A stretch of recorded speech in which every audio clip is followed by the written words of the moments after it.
Getting on the housing ladder seems like an impossible dream for many right now, and with the average salary at 28,000 and the average property price at 266,000, it's no wonder why. With the average price being 985% higher, which is the highest point in record, how do you get on? Well, the government have introduced something called the Help to Buy, not the most inventive name in the world, which is there to help you to buy property. And I'm going to be breaking down all the pros, cons, should you get in it, and how to get involved in today's video.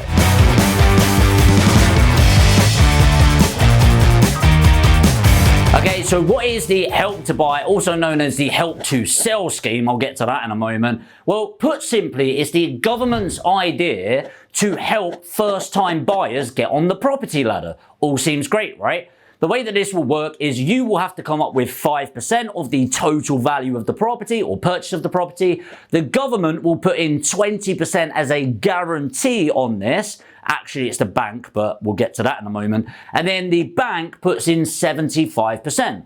The reason this is much better is normally with a residential purchase, i.e. when you're purchasing your first home, you would normally have to put in 10% deposit, which would have been fine maybe 20 years ago where you're looking at 80, 90, 100 grand average house price. But with the average price at 266,000, on top of the increase in prices of living, it's actually quite difficult to imagine the £26,000 plus the legals plus the stamp duty of actually getting that together without the help of mum and dad to get you on the ladder. And with the average age of the person leaving home being over the age of 30, I dread to think what the first time purchase will end up being in a few years. Breaking this down, the government, as I said, will put in 20%. What they're actually doing is guaranteeing the 20%. So the lender, when they lend you the money, the reason why they're factoring in interest rates is based on the risk that you bring to them. Now, obviously, the reason they put in 90% is to allow for 10% of problems to go on, whether that's the economy shrinking, you not paying and them needing to repossess.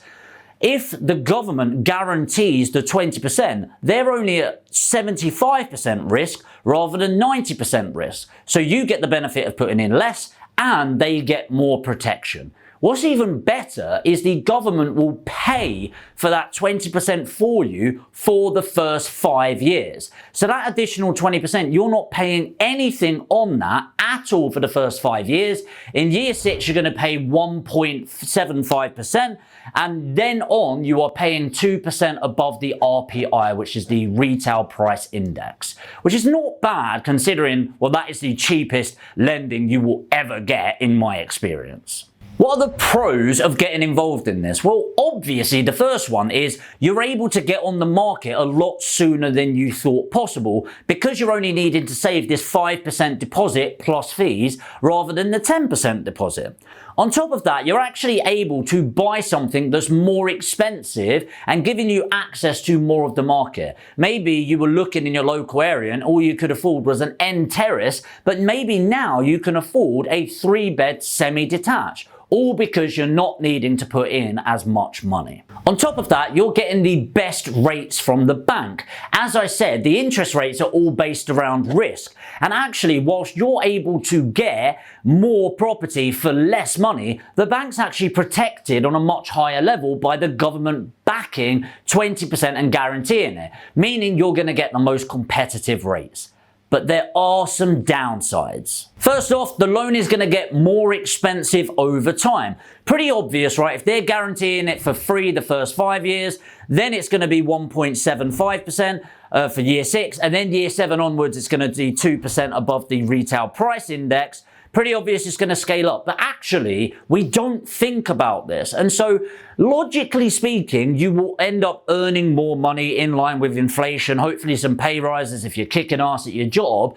But you need to factor that in, because if you just bought a £200,000 property and the government is paying £40,000 of that, and it's going to end up being 3% a year, sure, it's not a huge amount of money, but you are talking about £1,200 a year, that's £100 a month in added cost that you need to factor in. The other thing is you are going to be slightly limited to the lenders out there. It's not all of the lending market that is available, and naturally with supply-demand economics, the less supply there is and the increased demand means that those competitive rates might not be so competitive overall. Finally, the downside of increased risk. So what happens in a recession or a correction is property prices go down, and you are protected by the equity portion of that. In case you don't know, the mortgage is the debt portion and the equity portion is your money. So normally when you're putting in 10%, that's a massive correction that needs to happen in the open market in order for you to be in what is known as negative equity, where you owe more money than the property is worth. The thing is, with 5%, that's not a lot of coverage. So the market doesn't need to correct that much in order for you to go into negative equity. Overall, it's not that big of a deal, but if you end up getting repossessed on the property, you'll end up having no money to show for it. And considering over the last year, the property market has gone up over 10%, and we're at this sort of high, it wouldn't shock me if there is a slight correction, maybe by 3-4% over the next couple of years, and is definitely something for you to factor in into your risk assessment. So how do you know if you can get access? Let's talk eligibility.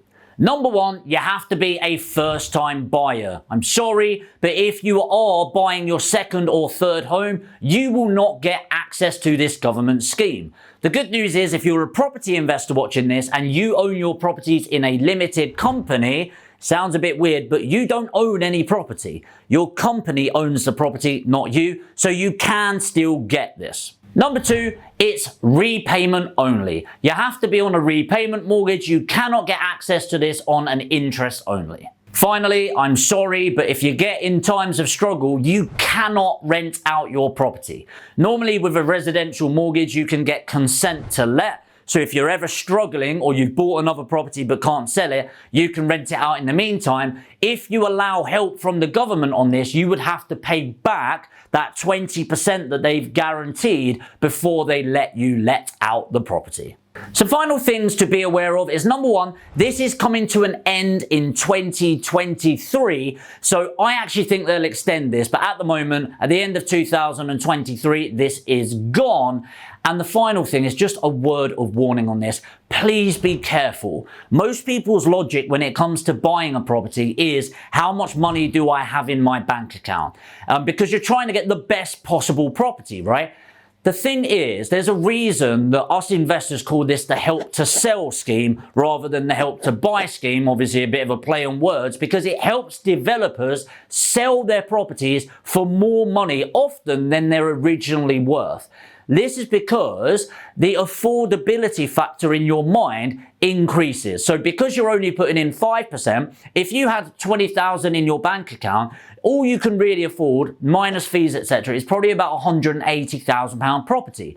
But now you can end up buying a £300,000 property. Now the problem with that is, yes, you can from the deposit point of view, but can you afford it on an ongoing payment? Now obviously the mortgage will do affordability checks, but again you need to factor in the costs are going to increase over time, and you need to be ready for that and make sure you're looking at your affordability. Do you think the Help to Buy scheme is helpful overall on an individual level and for the country, or do you agree with a lot of investors that it's more like the Help to Sell scheme and is really there inflating and propping up the property market? Let me know in the comments. I'm genuinely excited to hear your point of views. If you got value from this video, of course, make sure to smash the like button and leave a comment. And if you're new to this video and you're interested in property and getting yourself on the property market, make sure to hit the subscribe button and the notification bell, and I'll see you in the next video.